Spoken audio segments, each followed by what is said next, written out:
Let's continue our chapter Systematics of Living Organism. जो आपण कालपासून स्टार्ट केलेला होता. फर्स्ट पॉईंटला आपण टेक्सॉनॉमी म्हणजे काय, सिस्टमॅटिक्स म्हणजे काय, देन नॉमेनक्लेचर सिस्टम आपण तिथं कालच्या लेक्चरमध्ये बघितले.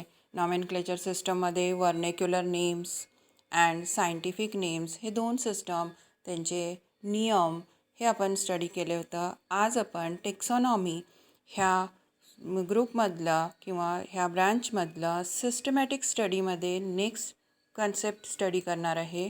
ती आहे classification.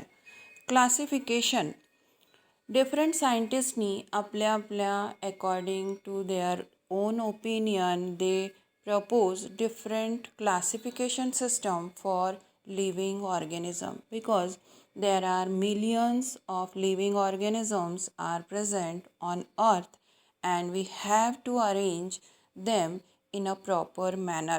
This is classification.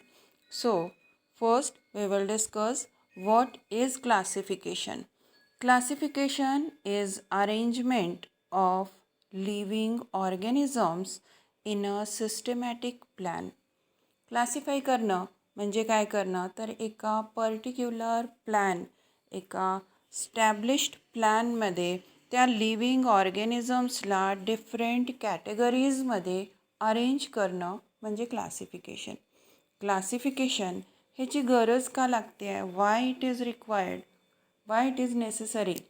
There are millions of species present on the earth and to identify that living organisms, त्यांना ओळखण्याकरता, then to explain phylogeny. Phylogeny ह्या शब्दाचा अर्थ असते evolution. Prokaryotic from up to human being how living organisms are developed हे explain केलं जातं classification सिस्टमच्या थ्रू. दॅन हा क्लासिफिकेशन हे नेसेसरी आहे. सायंटिस्ट जे रिसर्च वर्क करायला लागलेत, न्यू ऑर्गॅनिझम्स जेव्हा डिस्कवर होतात त्यांचं आयडेंटिफिकेशन करणं, त्यांच्याबद्दलची माहिती कलेक्ट करणं, ह्याच्यामध्ये सुद्धा क्लासिफिकेशन हेल्प करते. As well as we previously discuss nomenclature system पण क्लासिफिकेशनचा एक पार्ट आहे. क्लासिफाय केल्यानंतर त्यांना त्यांच्या ग्रुपच्या अकॉर्डिंग सिमिलर नावं देता येतात ना. So what is classification and what is the importance of classification. After that we will discuss some classification systems, some classification systems which are given by different scientists according to their own studies. Let's start.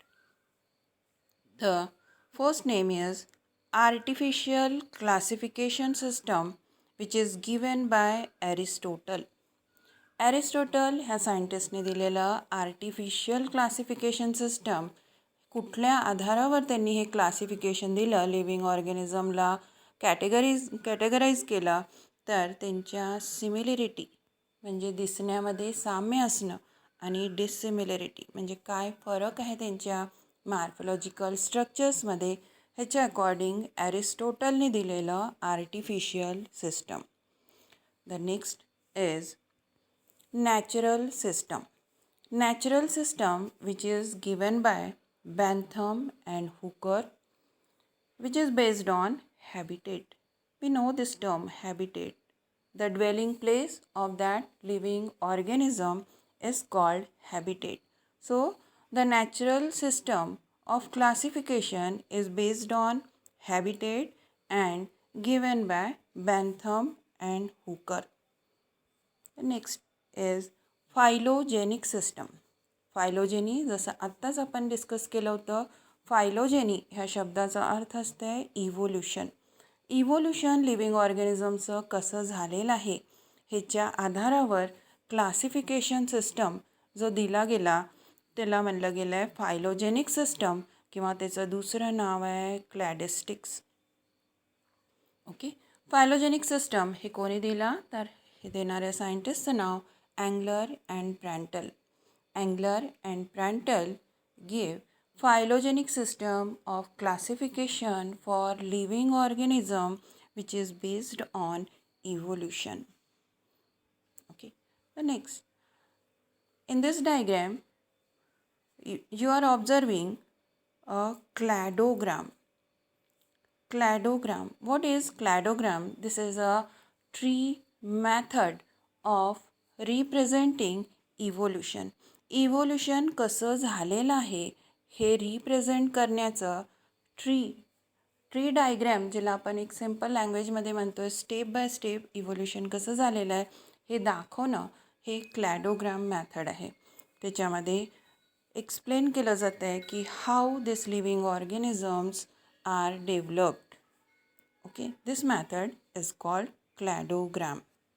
The next classification system is numerical taxonomy.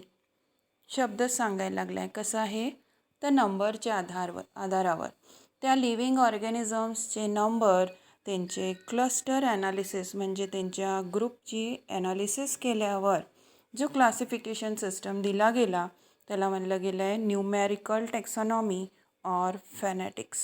दुसरं नाव आहे त्याला फॅनेटिक्स. हा classification system देणाऱ्या सायंटिस्टचं नाव Sokal and Smith. So, Sokel and Smith gave numerical taxonomy based classification which is based on the number of that living organism, which is also known as phonetics. The next is chemotaxonomy, which is given by Merriam-Webster. The name of scientist Merriam-Webster. Chemotaxonomy शब्द त्याला स्वतःलाच define करायला लागलं आहे. Chemo means chemical. Chemical कॉम्पोजिशनवर base असणं classification ह्याला chemotaxonomy म्हणलं गेलं. केमिकल कॉम्पोजिशन त्या लिव्हिंग ऑर्गॅनिझम्सच्या सेलचं केमिकल सबस्टन्सेसचं कॉम्पोजिशन स्टडी करणं आणि त्याच्या आधारावर त्यांचे सिमिलरिटीज अँड डिसिमिलरिटीजच्या आधारावर त्यांना क्लासिफाय करणं ह्याला कीमोटेक्सॉनॉमी म्हणलं जातं आहे, जो दिला गेला आहे मॅरियन-वेबस्टर नावाच्या सायंटिस्टच्याद्वारे. The next is DNA barcoding. This method is developed by Hubbard. DNA barcoding means according to study of DNA of that living organism, the living organisms are classified in different categories. This method is called DNA barcoding, which is proposed by Hubbard. The next classification system, the 3 domains of life or 6 kingdom classification system. ह्या classification सिस्टमला आपल्याला आपल्या सिलेबसमध्ये थोडंसं डिटेलमध्ये study करायचं आहे. So let's start the 3 domains of life or the 6 kingdom classification system. 3 domains of life or 6 kingdom classification system is given by Carl Woese. Who proposed that? Carl Woese. Carl वूजने दिलेला हा classification कुठल्या आधारावर living ऑर्गॅनिझमला categorise केलं गेलं तर ह्या classification सिस्टमचा बेस होता रायबोझोमल RNAचा स्ट्रक्चर, ज्याला आपण शॉर्टमध्ये म्हणतो आहे RNA. RNAचे 3 टाईप्स असतात आपल्याला माहिती आहे, mRNA, rRNA अँड tRNA. त्याच्यामधल्या rRNA जो रायबोझोम फॉर्मेशन करतो आहे त्याच्या स्ट्रक्चरच्या आधारावर दिले गेलेला क्लासिफिकेशनचा सिस्टम म्हणजे 3 डोमेन्स ऑफ लाईफ. डोमेन ह्या शब्दाचा अर्थ म्हणजे काय तर जसं एखाद्या किंगचं साम्राज्य किती विस्तारित आहे, कुठपर्यंत पसरलेलं आहे त्याला त्याचं म्हणलं जायचं डोमेन. तसंच ह्या लिव्हिंग ऑर्गॅनिझम्सचा डोमेन असं त्या सायंटिस्टनी ह्याला शब्द वापरला आहे. आणि ह्या क्लासिफिकेशन सिस्टममध्ये 6 किंगडम्स आहेत म्हणून ह्याचं नाव 6 किंगडम क्लासिफिकेशन. तर 3 डोमेन कोणते कोणते तर फर्स्ट डोमेनचं नाव आहे archaea, second is bacteria and third is eukarya. which is the first domain, archaea, second is bacteria, and third is eukarya. Archaea, this domain has only one kingdom, that is archaebacteria. Archaea ह्या डॉमेनमधला फक्त एकच kingdom तयार केला त्या सायंटिस्टनी, ज्याचं नाव दिलं त्यांनी आर्कीबॅक्टेरिया. दिस आर्कीबॅक्टेरिया includes all prokaryotes and eukaryotes. As you know, the prokaryotes which does not have well developed nucleus or nuclear membrane absent आहे, त्यांना prokaryotic cells म्हणलं जातं आहे. आणि eukaryotes, the living organism which are having well developed nucleus, these are the nuclear membrane present आहे, त्यांना eukaryotes म्हणलं जातं आहे. तर आर्किया ज्याचं किंगडम आर्कीबॅक्टेरिया, हे कशाचं कोणते लिव्हिंग ऑर्गॅनिझम्स तिथे इन्व्हॉल्व केले गेले, तर प्रोकॅरियोट्स. आणि ह्याचं एक्झाम्पल आहे ancient bacteria means fossil. Okay. The second domain bacteria. Second domain is bacteria. Its kingdom Eubacteria. Eubacteria. This is also prokaryotic living organisms kingdom. In this kingdom, prokaryotic living organisms are included, and its example is true bacteria. True bacteria means living bacteria. Okay, so the third kingdom, which is called third domain, which is called eukarya, it has 4 kingdoms: protista, fungi, plantae, and animalia. The domain eukarya, it has 4 kingdoms: protista, fungi, plantae, and animalia. Or that means protista, it is again unicellular organisms. Fungi, we know these are the heterotrophs. Plantae, all plants are included there. And in animalia, all animals are included in that kingdom. That means in this classification system, how many kingdoms? Archaebacteria first, second Eubacteria, third protista, fourth fungi, fifth plantae, and sixth is animalia. So it is called 6 kingdom classification system.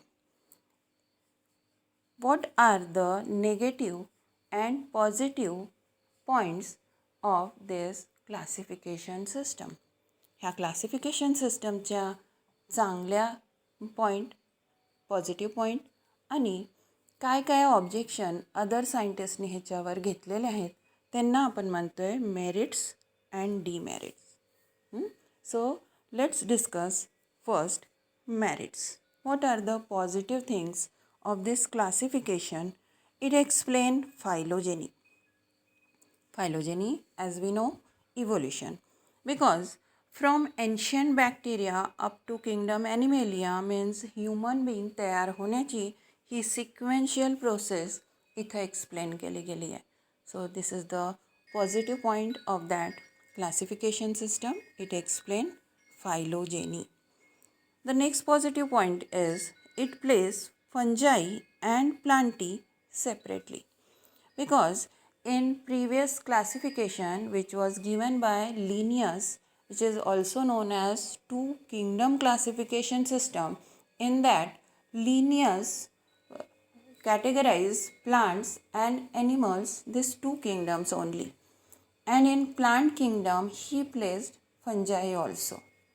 पण fungi आपल्याला माहिती आहे हे heterotrophs आहेत आणि plants are autotrophs. That means heterotrophs आणि autotrophs ह्यांना separate group पाहिजे आहेत, जो ह्या क्लासिफिकेशन सिस्टममध्ये आपल्याला बघायला मिळतो आहे. So it is it's second positive point. What was that? It placed fungi and plants separately. So these are the merits of that classification system. Then next, let's discuss demerits. Demerits means what are the objections किंवा ज्याच्यावर other सायंटिस्टनी काय काय objection घेतले ह्या क्लासिफिकेशनवर. तर first point, it include ancient bacteria, means फॉसिलला जागा दिली गेली ज्याची की गरज नव्हती.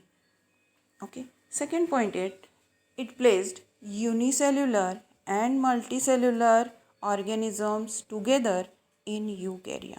युनिसेल्युलर आणि मल्टीसेल्युलर लिव्हिंग ऑर्गॅनिझम्सला डॉमेन युकॅरियामध्ये एकत्र ठेवलं गेलं आहे, त्यांच्यामध्ये डिफरन्स केले गेलेला नाही. ह्या क्लासिफिकेशन सिस्टमचं सेकंड ऑब्जेक्शनचं पॉईंट आहे, ज्याला आपण डिमॅरिट्स म्हणतो आहे. Okay. So come again for 3-domain system of life. It is also known as six-kingdom system, proposed by Carl Woese, based on ribosomal RNA structure, rRNAच्या स्ट्रक्चरवर आधारित आहे. पॉझिटिव्ह पॉईंट काय, तर फायलोजेनी म्हणजे इव्होल्युशन खूप छान एक्सप्लेन केलं गेलं आहे आणि फंजाई आणि प्लांट्सला सेपरेट ठेवलं गेलं आहे. नेगेटिव्ह पॉईंट्स काय, तर एन्शियंट बॅक्टेरिया मीन्स फॉसिल्सला इन्क्लूड केलं गेलं आणि युनिसेल्युलर आणि मल्टीसेल्युलरमध्ये डिफरन्स केले गेलेला नाही, एकत्र त्यांना डॉमेन युकॅरियामध्ये ठेवलं गेलं आहे. डॉमेन किती ह्या क्लासिफिकेशनचे, तर 3 domains, archaea, bacteria, eukarya. Kingdoms किती, 6, archaebacteria, eubacteria, protista, fungi, plantae and animalia. This is 3 domains of life or 6 kingdom classification system. Thank you.